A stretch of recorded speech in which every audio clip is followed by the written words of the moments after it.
Hi everybody, what's going on? Welcome to Sit Down. I'm DJ Sixsmith. Chambers coming out on Netflix. Woo. Leah Rachel's here. Hi. How's everything going? Good, how are you? I'm good. First of all, congratulations. Thank I haven't you. seen it yet, but this is one I'm definitely going to check out because the trailer hooked me.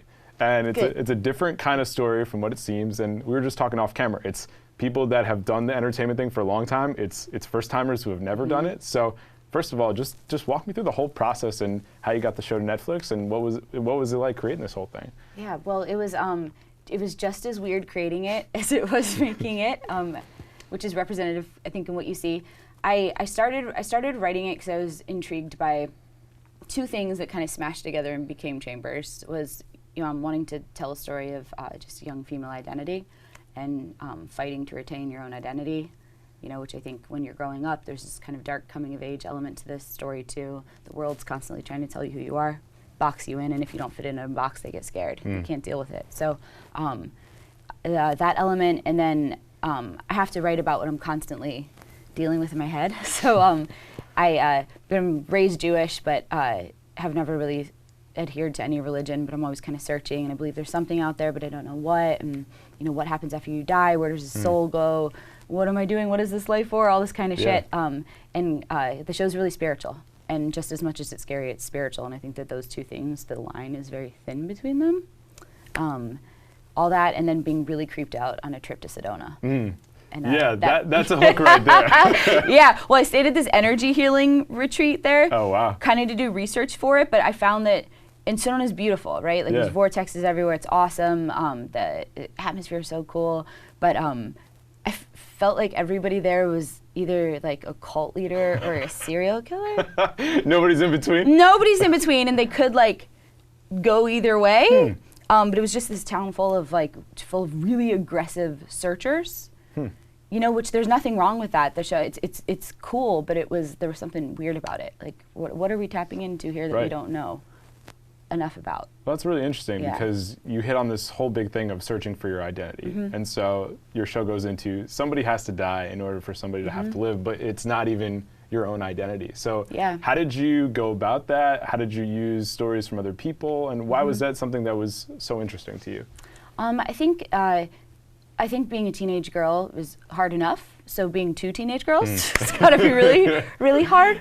And I think they both, the character of Becky and the character of Sasha, they both come from very different worlds. Right. They couldn't come from more different worlds, and the story pivots a lot and takes a lot of kind of unexpected turns. But you come to realize that the girls aren't actually that different, and that they might have been friends in another life. And I think they're both dealing with this impossible situation together a little bit, and they become weird like partners in a strange way as the series goes on. So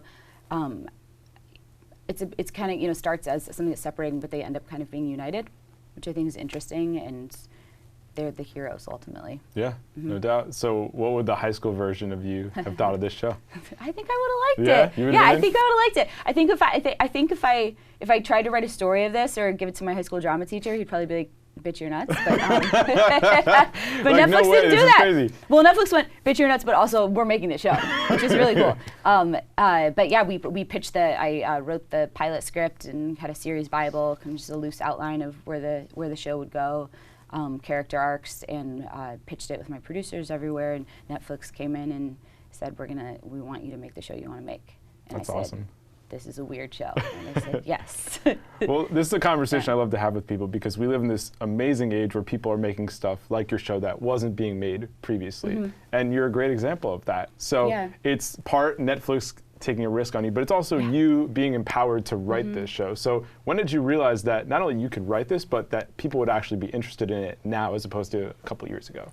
I think that I think people would have always been interested in it because I don't think that audience has really changed. I just think the opportunities that storytellers are getting is shifting. But the show has lots of supernatural elements, psychological thriller, horror, and a lot of those tropes in just everything from like The Shining, Donnie Darko, Rosemary's Baby, anything you kind of look back, and a lot of them are, even Rosemary's Baby is told by a man, even though there's a woman at the lead. But body horror is very different when you're a woman. Yeah, you know what it is. So we got to use a lot of kind of familiar tropes, but tell them through a very specific, different lens that I think most people have seen. So it was really exciting. I mean, our lead actress was an unknown. I'm basically an unknown. So I think when you do that, it's incredibly risky. But I think that's also when you get shit that you've never seen. Yeah, because it's exciting. There's a naiveness that I think is great sometimes. Well, your lead actress didn't have a headshot when she came in for audition. She didn't have a headshot. So how did she had like a picture, and she had like a resume with like one thing stapled to the back. Wow. And she wore sweatpants and a Tupac shirt. Wow. And I was like, sold. You knew right away? She was the most talented. She was awesome. We got auditions from all over, and she made a tape, and then we had her come in. And I think she actually grew up in Arizona too, which was awesome because so did the character, and the show takes place in Arizona. And she had just moved to Los Angeles, I think, 7 months before. And she was the character. I was really scared about casting the character because she's kind of the opposite of. She's not like a cute.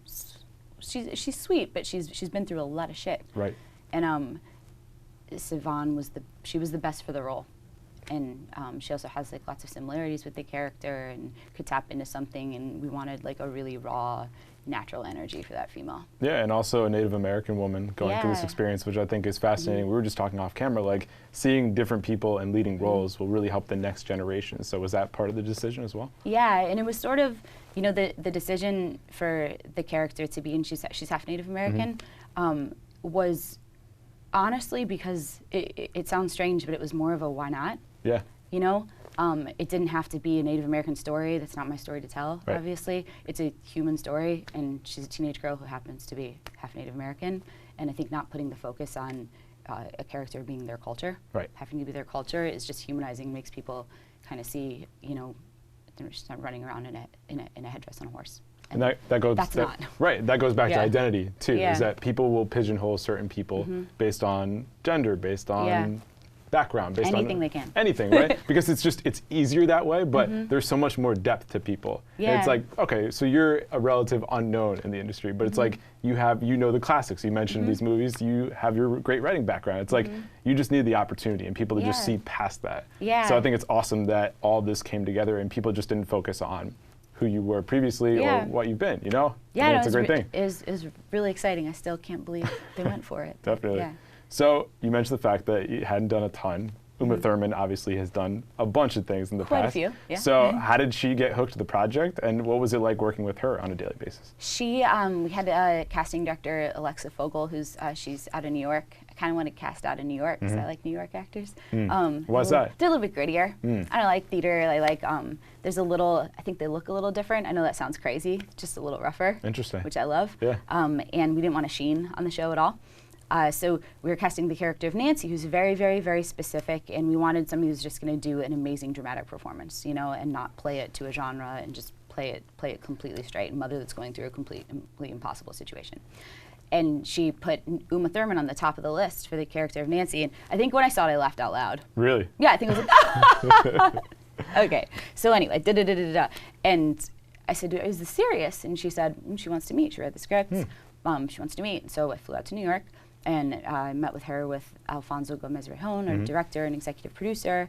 And I've been working with him for a couple months then. We had a visual book and just kind of pitched her the story and pitched her the character and why we're telling the story and the deep themes that kind of go beyond the pop quality of the show as well. And she has children. She's got a daughter, I think she's in Stranger Things, who's just a couple years older than her daughter who she loses in the show. So I think it was a really obviously gut-wrenching performance that she had to do, but she came on as a producer as well and is just incredibly smart and had amazing creative ideas for the character too, which we got to incorporate and shift. And she really mentored, especially Sivan, our lead actress, and she's kind of like the godmom of the show in a weird way. And just showed the kids, man, you show up on time, you do your job, you treat the cameraman the same way you treat the craft service person, the same way you treat the suits that are coming from Hollywood, you know. And I think she set a precedent for everybody. Yeah, and especially for first timers to understand that too. If Uma's doing it, then everybody has to do it. Exactly. If Uma's doing it, you got to do it too. Yeah, which is great. And she never, you know, I was even nervous working with, you know, we're going to write for Uma Thurman, oh my God. But she empowered me. And she was so humble in it. We had her, you know, #1 on the call sheet first because she's Uma Thurman. And Sivan, her role was a bit bigger in the show. She's the lead, but she was #3, and Uma gave her #1 on the call sheet. She's like, no, we go. Yeah. And I don't know if a lot of people would do that necessarily. I don't think most would. Yeah. Yeah. No, it's really interesting. Yeah. And also her character that she plays, like you think about the parents who get Savant characters back. You think about Savant, but then you think about the parents that lose their daughter, but then sort of have her living through somebody else with her heart. Like that's a whole different layer that you give exposure to. So what was it like writing for those parents and thinking about all those parents who've actually been through that in their real life? Yeah, well, I mean, especially for speaking of just the feminine kind of aspect of the show, the character of Sasha doesn't have a mother, so she's a motherless daughter. And the character of Nancy is a daughterless mother. And suddenly they're with each other all the time. Thrown together, yeah. Yeah, and they kind of fill each other's void in a way. So, you know, I've talked to and had experiences with some people that have lost children, and an out-of-order death, I think, is you're not supposed to outlive your children. No, it's not supposed to happen. Yeah, and I think that as much as Sasha's dealing with survivor's guilt in the show, there's also a survivor's guilt that the parents are dealing with. And I think it's also an interesting time for your show because like all like the serial podcast stuff and just like this darkness and certain criminal series, like this again is just a great time for you to hit on that. So have you noticed the landscape kind of shifting in terms of more people checking out that kind of content? Yeah, it's weird. I was trying to think why, you know, like why is it just because podcasts? Because I love all that stuff too, like Escape with Dan and Maura I was watching, and Serial, the Nexium podcast, all that stuff. I'm all up on it. It's as hot as Elizabeth it's Holmes, ever been. everything, everything. Ted Bundy. I'm like watching, like I don't even know if these documentaries are. I think it's interesting to see someone that the public perceives as a monster and try to understand why. Because I am a very, too much so sometimes, empathetic person and positive, and I think people are like, not to go all Anne Frank, but I think people are good at heart. You know what I mean? I think they're good at heart, and I think nobody's born a bad person. So I think there's something extremely interesting to people to pull back a curtain and see how somebody got from here to here. What the fuck happened? You hit on it there because we all started as good, and then people can take this hard left to go bad, but they also have the opportunity to reclaim their glory and become good again. But it's like, what is going on in that person? How do you get to that low? And how do other people not get there? So just unpacking that, and whether it's doing it in a show like this, a documentary, for people that we know, we love to tear people down, but we also love to build people back up. So it's like this weird dichotomy with everything. Yeah, and in a way, those are their own form of horror stories and psychological thrillers, but they're real. And I think right now with Marvel, I love Marvel movies, but there's a lot of fantastical big stuff, and you're getting away from just like human story. And our show delves there when it needs to, but it starts out just purely human. Because that's the scariest. I think that's one of the scariest. You having to look yourself in the mirror and say, this is my life. I had to do it this morning. No, I'm just kidding. So Leah, when people check your show out, there's obviously a lot to think of, but what are a couple big things you want people to take away when they watch? There's a lot going on in the show. I hope that the show makes people feel a lot and think a lot and examine their own beliefs and acceptance of different beliefs. I hope it sticks with people. I hope it infects people's dreams. I hope people have weird dreams after they watch the show. That was definitely a goal. But I want people to have their own experience with it. It's about a lot, and I think it's going to speak to different people for different reasons. And I vomited it out and worked my ass off on it in the past year and a half, and I want it to be the audience's now. So. Well, I'm sure if people are watching late at night and this is the last thing they're thinking of, I'm sure those dreams will be pretty twisted. Yeah. Sorry. So why don't you tell everybody where they can check it out? You can check it out on Netflix, April 26th. All right, there you have it. It's Leah Rachel. Bye. We'll see you next time here on The Sit Down.